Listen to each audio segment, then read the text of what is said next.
as always, guests on Keel heard via the Jack Spring Electric Keel Newsmaker hotline. The latest of those is Mr. Chris Giordano from the State Fair of Louisiana. Hey, Mr. Chris, welcome to Keel. Thank you for taking time for us this morning. Gee.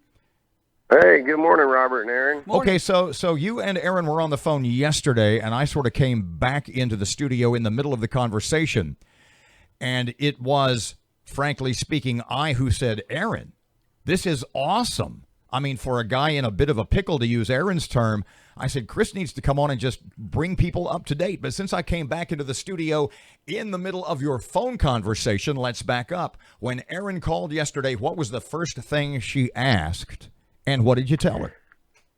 I believe, Robert, she asked Chris, is there going to be a state fair this year? And your learned response was? Well, in a nutshell, Robert, the answer today is we don't know.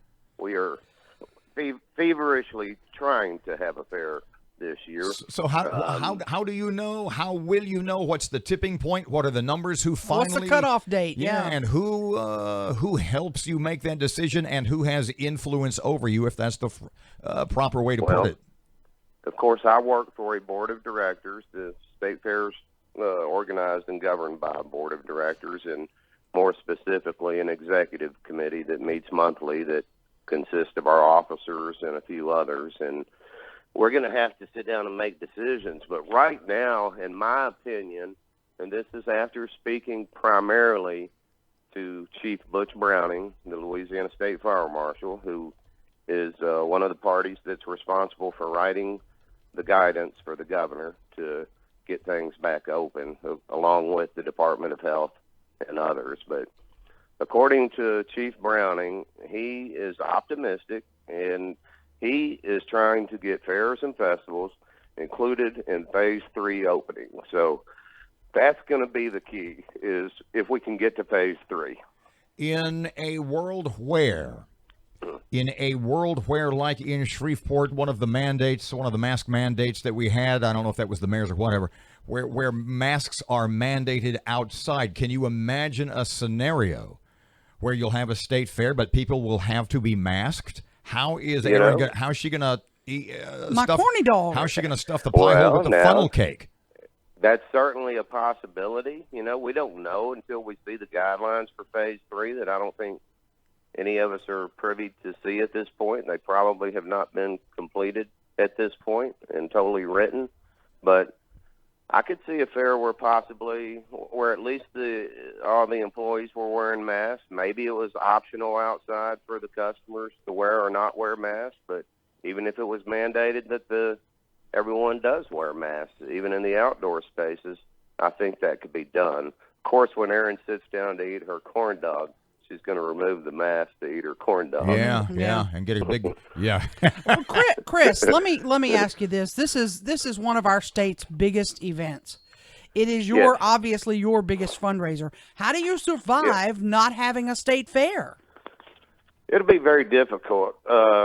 We've had adequate reserves in the past to get us through at least one rainout year, but unfortunately, we had that year in 2015, and the fair's been good since 2015, but we haven't had so much surplus to build the reserve back to where it was going into 2015. So we're running on a lighter reserve than we were in the past. Actually,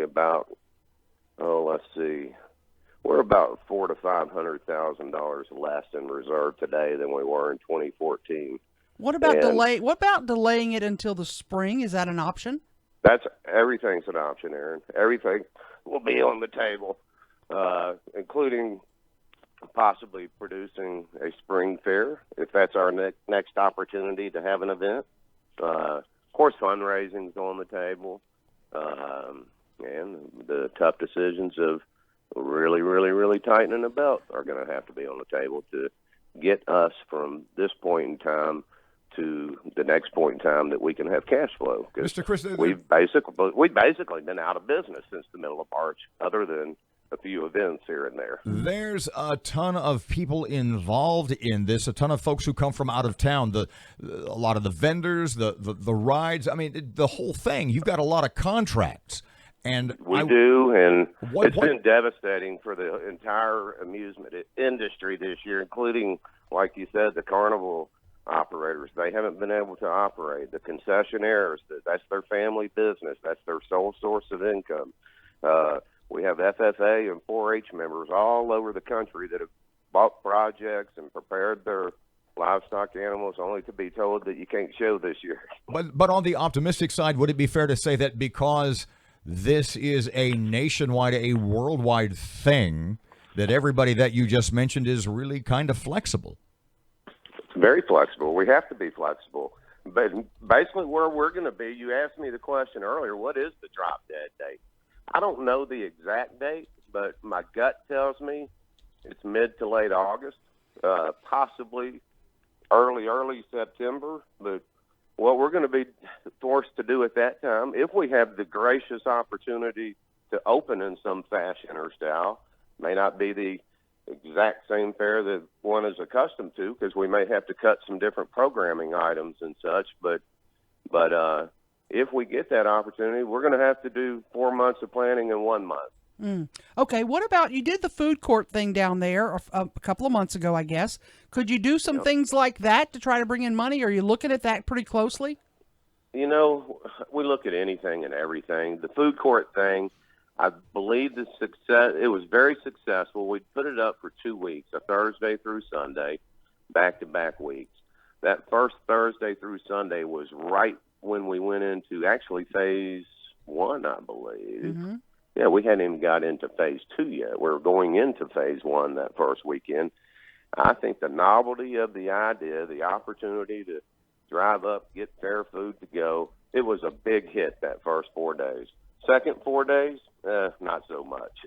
Okay. So, you know, I think it was a novelty type thing. And it might could be repeated again, but I think on a consistent basis, it's just there's not enough traffic to keep something like that going on a consistent basis. But, you know, we've had a couple gun and knife shows.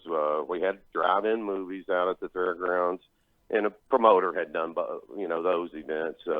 But we're real limited, you know, and of course, since we kind of went backwards with the governor's most recent order, and when I say backwards, we didn't go back to phase 1, but the restrictions in phase 2 got tighter. So, you know, basically, and during the year, the fair rents out its facilities for events, and we're out of that business. And there aren't too many people looking to rent facilities for under 50 people.